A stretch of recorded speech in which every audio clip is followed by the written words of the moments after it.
नमस्कार दोस्तों, स्वागत है आप सभी का एक बार फिर से हमारे चैनल में। दोस्तों, आप हमारे वीडियो का टाइटल तो देख ही चुके हैं कि श्री कृष्ण जन्माष्टमी के दिन ले आना ये 5 चीज घर भर जाएगा पैसों से। तो इस वीडियो को ध्यान से देखिए, ध्यान से सुनिए। अगर आपको समझ में नहीं आते तो कमेंट बॉक्स में कमेंट करके पूछ सकते हैं। दोस्तों, भादो माह के कृष्ण पक्ष की रोहिणी नक्षत्र में भगवान श्री कृष्ण जी ने जन्म लिया था। और कहाँ जन्म लिया था? तो मथुरा में जन्म और अष्टमी तिथि को जन्म लिया था। इसलिए जो अष्टमी तिथि है भादो माह की रोहिणी नक्षत्र की, इसको श्री कृष्ण जन्माष्टमी मान करके हम जो भगवान श्री कृष्ण की पूजा करते हैं। तो इस वर्ष 2023 में कृष्ण जन्माष्टमी को लेकर के बहुत से लोग भ्रमित हैं कि कृष्ण जन्माष्टमी कब मनाएं, 6 या फिर 7 सितंबर को कृष्ण जन्माष्टमी है। तो आपको परेशान नहीं होना है, वीडियो में जानते हैं। तो दोस्तों, जो 6 सितंबर दोपहर 3:37 में यह भाद्रपद माह के कृष्ण पक्ष की जो है अष्टमी तिथि शुरू होगा।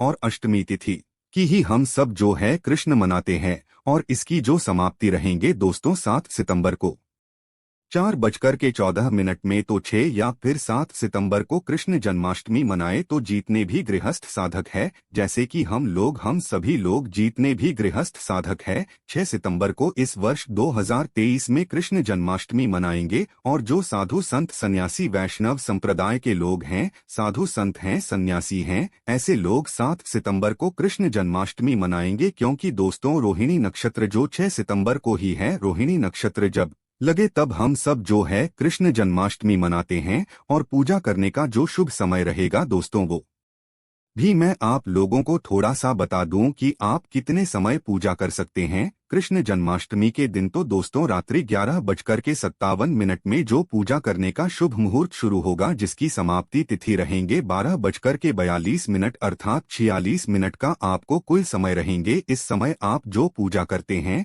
भगवान श्री कृष्ण अति शीघ्र प्रसन्न होते हैं। तो ऐसी कौन सी चीज है जिस समय श्री कृष्ण जन्माष्टमी के दिन घर में खरीद करके लाना चाहिए, जिससे हमारे अध्यात्म में उन्नति हो, हमारे घर धन दौलत से परिपूर्ण बने रहे। जिस तरह 13 स्थिति को जो धनतेरस तिथि होता है, उस दिन बहुत सारे चीजों को घर में ला करके रखने से हमारे घर में धन दौलत की बरकत होती है। आपने देखा होगा जो धनतेरस है, इस दिन धनिया का बहुत ही ज्यादा महत्व होता है। धनतेरस तिथि के दिन कोई भी व्यक्ति अपने घर में धनिया खरीद करके लाते हैं और उस धनिया का छिड़काव पूरे घर में करते हैं। ये उस धनिया को पूरे घर में छिड़कने के बाद उसे मिट्टी में डाल करके बोल देते हैं। जैसे जैसे उस धनिया को खाना शुरू करते हैं तो व्यक्ति की आध्यात्मिक उन्नति होना शुरू हो जाते हैं, व्यक्ति घर में धन दौलत तेजी से आना शुरू हो जाते हैं। ठीक उसी तरह श्री कृष्ण जन्माष्टमी के दिन भी कुछ ऐसे वस्तु है जिसे घर में ला करके रखा जाता है, घर में ला करके खाए जाते हैं,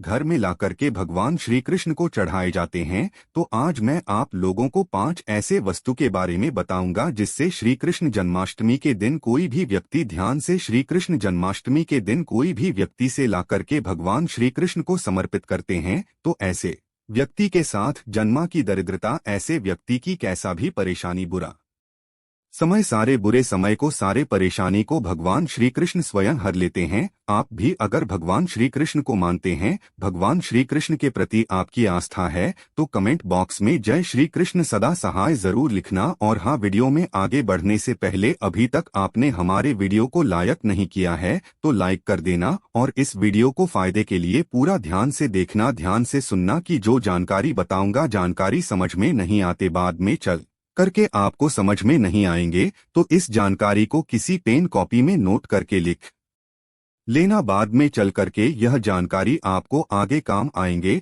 तो श्री कृष्ण जन्माष्टमी के दिन कौन सी ऐसी चीज है जिससे हमें घर में ला करके रखना चाहिए, जिससे भगवान श्री कृष्ण की कृपा प्राप्त हो। भगवान श्री कृष्ण को संसार के धन का धनपति कहा जाता है। जी हाँ मित्रों, जो धन देने का अधिकार केवल लक्ष्मी माता को है, परंतु किसके भाग्य में किसे कितना धन देना है, यह अधिकार भगवान श्री विष्णु जी को है। और विष्णु जी ही भगवान श्री कृष्ण के स्वरूप है। भगवान श्री कृष्ण आज भी जागृत अवस्था में आपने देखा होगा, पुरी में भगवान श्री कृष्ण के हृदय रखे गए हैं। जो जगन्नाथपुरी है उसमें भगवान श्री कृष्ण के हृदय रखे गए हैं। भगवान श्री कृष्ण आज भी जागृत अवस्था में हैं, जागृत रूप में है।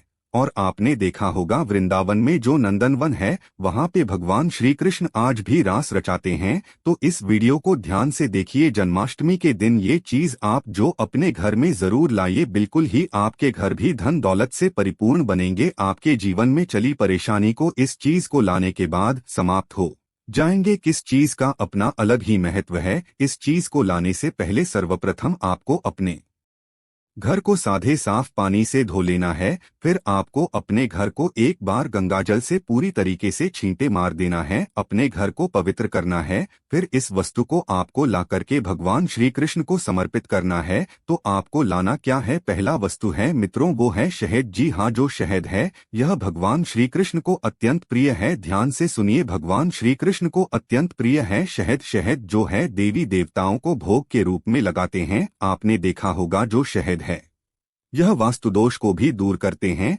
भगवान श्री कृष्ण को वास्तु का जनक समझा जाता है। जहां पर भगवान श्री कृष्ण के बाल अवस्था रूप का मूर्ति रखा जाए, जिसे हम जो है बाल श्री कृष्णा बोल सकते हैं, या फिर एक तरह के छोटा कृष्ण बोल सकते हैं, ये फिर बाल गोपाल बोल सकते हैं। तो जहां पे का मूर्ति हो, इस तरह की मूर्ति को अगर शहद से स्नान करा दिया जाए, ध्यान से सुनिए, इस तरह की मूर्ति को शहद से अगर भगवान को स्नान करा दिया जाए, अभिषेक करा दिया जाए, और इस सेहत को अगर कोई भी व्यक्ति थोड़ा थोड़ा खाना शुरू कर देते हैं, या फिर इस शहादत का छींटा अपने घर में मारते हैं, तो ये घर के वास्तु दोष को समाप्त करते हैं। अगर व्यक्ति की जीवन में किसी भी तरह के दोष लगा हो, उस दोष का भी भगवान श्री कृष्ण निवारण करते हैं, हल करते हैं। उस तरह के दोष से भगवान श्री कृष्ण उसे बचाते हैं। और जहाँ पे ये भगवान श्री कृष्ण को सेहत से नहलाया जाता हो, वह स्थान, वह घर तीर्थों के समान हो जाते हैं, वह घर पवित्र हो जाते हैं। उस घर में साक्षात लक्ष्मी आती है, उस घर में कभी भी अन्न धन की कमी नहीं होती। यह पहला श्री कृष्ण जन्माष्टमी के दिन आप जरूर करना। आपके जीवन में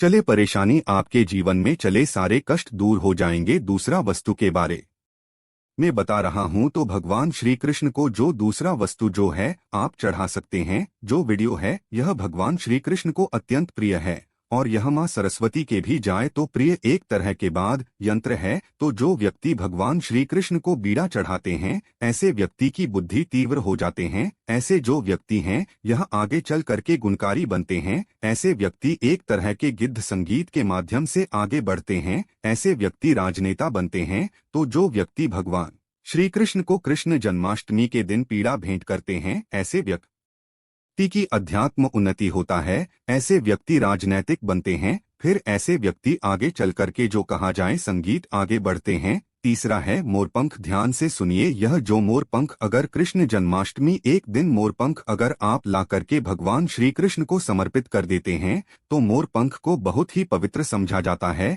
यह घर में सकारात्मक ऊर्जा को बढ़ाने का काम करते हैं। घर में नकारात्मक ऊर्जा उसे समाप्त कर देते हैं। भगवान श्री कृष्ण अपने मुकुट में स्वयं मोर पंख धारण किए हुए हैं। तो एक काम करना, श्री कृष्ण जन्माष्टमी के दिन मोरपंख जरूर खरीद करके लाना, भगवान श्री को समर्पित करना। इस श्री कृष्ण को समर्पित करने के बाद इस मोरपंख को आपको अपनी तिजोरी में रख लेना है। तो यह आपके घर में धन दौलत की बरकत कराएंगे। अगर मोरपंख को सादे पानी से नहला करके अगर इस पानी का छींटा आप घर में मारेंगे, तो आपके घर के जितने भी वास्तु दोष है वो समाप्त हो जाएंगे। क्योंकि मोरपंख को वास्तु दोष समाप्त करने वाला कहा जाता है। मोरपंख से जिस घर में मोरपंख का छींटा मारा जाए, यह फिर मोरपंख का पानी का जिस घर में छींटा मारा जाए, स्नान कराया जाए, उस घर में साक्षात लक्ष्मी, उस घर में साक्षात लक्ष्मी आ जाती है। जिस घर में लक्ष्मी आ जाए, जिस घर में भगवान श्री कृष्ण का छोटा सा बाल अवस्था मूर्ति रहे, वह घर बिल्कुल ही अन्न धन से भर जाता है।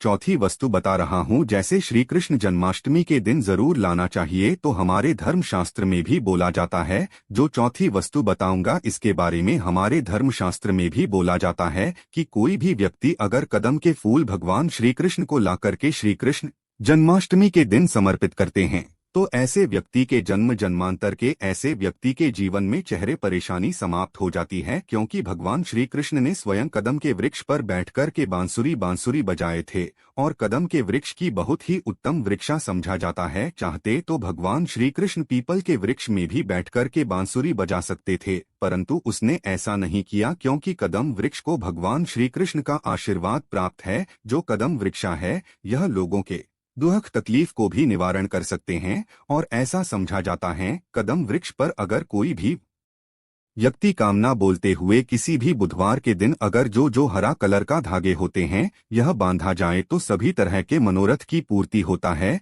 सभी तरह की जो परेशानी बोलते हुए बांधे तो उसका निवारण होता है। तो कृष्ण जन्माष्टमी के दिन आप भी जो है जरूर कदम का फूल लाए और भगवान श्री कृष्ण को समर्पित कर दीजिए। अंतिम वस्तु के बारे में बता रहा हूँ, ये अंतिम वस्तु नहीं स्वयं भगवान श्री कृष्ण का ही स्वरूप है। तो आप जो है अगर आपके घर में बाल गोपाल नहीं है तो आप जो है कृष्ण जन्माष्टमी भगवान श्री कृष्ण के बाल स्वरूप बाल गोपाल अपने घर में ला करके जरूर स्थापित करें। जहां पर भगवान श्री कृष्ण के बाल स्वरूप रहते हैं वहां पे समस्त देवी देवता इसके दर्शन करने के लिए आते हैं। आप भगवान श्री कृष्ण के जो बड़े स्वरूप आप जो है बैठाते हैं उनके दर्शन करने के लिए नहीं आते, परंतु अगर आप भगवान श्री कृष्ण के जो छोटे से बाल स्वरूप अपने घर में रह करके इनका पूजा करते हैं, यह बैठा देते हैं, तो समस्त देवी देवता इनके दर्शन करने के लिए आपके घर में आना शुरू कर देते हैं। आपको दिखाई नहीं देंगे, सुख स्वरूप में आते हैं। तो यह जो भगवान श्री कृष्ण के जो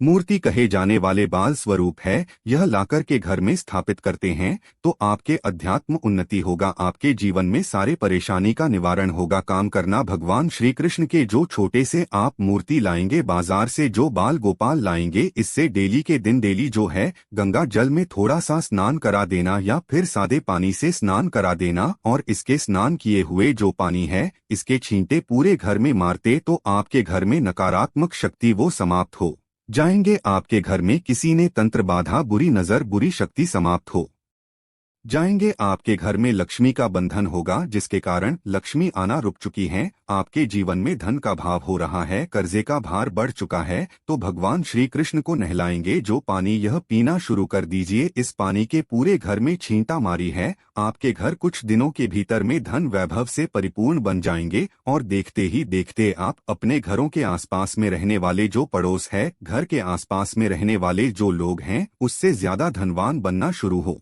जाएंगे। उससे जल्दी आप जो तरक्की पाना शुरू कर देंगे। तो हमने वीडियो में बताया कि श्री जन्माष्टमी के दिन ये 5 चीजें अपने लाकर के घर में जरूर स्थापित करें। 5 में से पांचों चीज नहीं ला पाते तो कोई भी एक चीज ला करके अपने घर में स्थापित करें। इस लक्ष्मी की कृपा प्राप्त होगा, भगवान श्री कृष्ण की कृपा प्राप्त होगा और देखते ही देखते आपके घर जो धन दौलत से परिपूर्ण बन जाएंगे। आपके घर में किसी भी वस्तु का अभाव नहीं होगा। वीडियो समाप्त करने से पहले कमेंट बॉक्स में जय श्री कृष्ण सदा सहाय करें जरूर लिखे हैं। तो यह जानकारी कैसा लगेगा हमें जरूर बताना। मेरे वीडियो को टाइटल में देख ही चुके हैं कि घर में रखे मूर्ति का प्रतिमा आता है दोस्तों, धन्य धन की वृद्धि आता है, सौभाग्य। जी हाँ मित्रों, हम सजावट के लिए अपने घर में बहुत सारे मूर्ति रखते हैं परंतु इनके बारे में हमें पता नहीं होता। सजावट के लिए हम बहुत सारी चीजों को रखते हैं, वस्तुओं को रखते हैं घर में, परंतु दोस्तों कुछ ऐसी मूर्तियां होती है जिससे वास्तुशास्त्र में बेहद ही शुभकारी समझा गया। मूर्ति को रखने से घर में धन की वृद्धि होती है, सौभाग्य की वृद्धि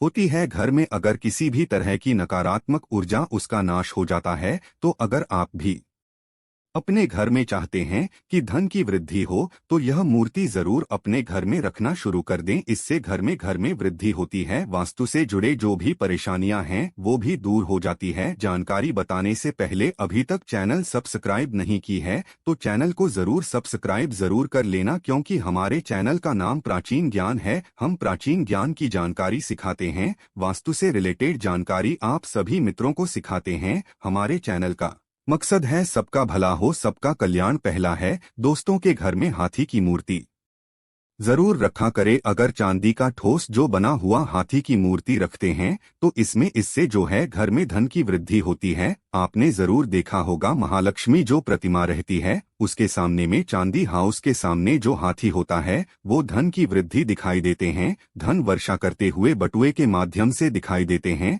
वास्तुशास्त्र के अनुसार दोस्तों हाथी को ऐश्वर्य का प्रतीक समझा जाता है और ज्योतिष और धार्मिक मान्यता के अनुसार भी हाथी की प्रतिमा रखना बेहद ही शुभकारी समझा जाता है। हाथी की मूर्ति हो सके तो पीतल या चांदी की जरूर रखा करें और इसे शयन कक्ष में रखने से धन की वृद्धि होती है। शयन कक्ष में रखने से अगर राहु से संबंधित जो भी परेशानियां हैं, जो भी दोष है, वह दूर हो जाती है। दूसरा है हंस। जी हाँ दोस्तों, जो हंस होता है ना, इसे जोड़े रूप में करना चाहिए। अगर वैवाहिक जीवन में परेशानियां आ रही है तो अपने शयन कक्ष में हंस के जोड़े रखने से व्यावहारिक परेशानियां दूर हो जाती है और इससे आर्थिक लाभ भी प्राप्त होता है, धन की वृद्धि होता है। तीसरा है कछुए की मूर्ति। वास्तु के अनुसार, वास्तुशास्त्र के अनुसार कछुआ रखने से घर में धन की वृद्धि होती है। धार्मिक मान्यता के अनुसार दोस्तों, कछुआ जो होता है भगवान विष्णु का रूप समझा जाता है। जिससे स्थान पर कछुआ होता है वहां मां लक्ष्मी का पास भी होती है।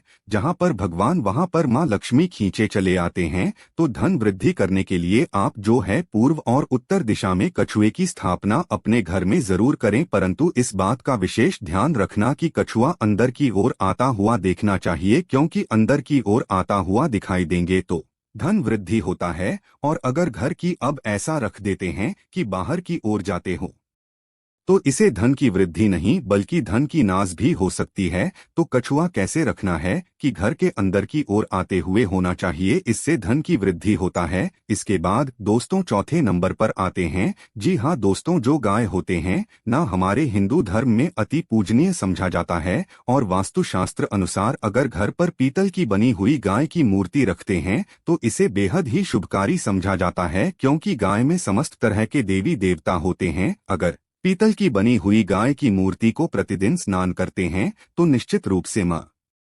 लक्ष्मी खींचे चले आती है, धन की वृद्धि होती है। इसमें किसी भी तरह का संदेह नहीं है। अगर आप भी चाहते हैं दोस्तों धन से समृद्धि से एकदम संपन्न बनना चाहते हैं तो गाय की जरूर मूर्ति रखें और इसे डेली की स्नान करें। भगवान विष्णु की कृपा प्राप्त होती है, कृपा प्राप्त होता है, मां लक्ष्मी की कृपा प्राप्त होना शुरू हो जाती है और आप हर तरह से धन से संपन्न बन जाएंगे। तो ये छोटे छोटे उपाय को जरूर करें। किस्मत को आजमाने के लिए स्वयं भगवान कृष्ण ने कदम के वृक्ष पर बैठ कदम के पवित्र वृक्ष समझा जाता है और शास्त्रों के अनुसार इसे देव वृक्ष की तुलना मां गंगा नदी से किया है। जिस तरह देवी गंगा अपने भक्तों का पाप हर लेती है, दुख हर लेती है, दोस्तों ठीक उसी तरह यह वृक्ष अपने शक्ति के प्रभाव से जिसके भी पास में रहता है उसका दुख दरिद्रता का नामो निशान तक मिटा देता है, उस व्यक्ति को धन वैभव से बना देता है। तो आइए जानते हैं इस वृक्ष से कैसे धन प्राप्त किया जा सकता है। मित्रों, जानकारी बताने से पहले आप सभी से छोटा सा निवेदन है, छोटा सा अनुग्रह है।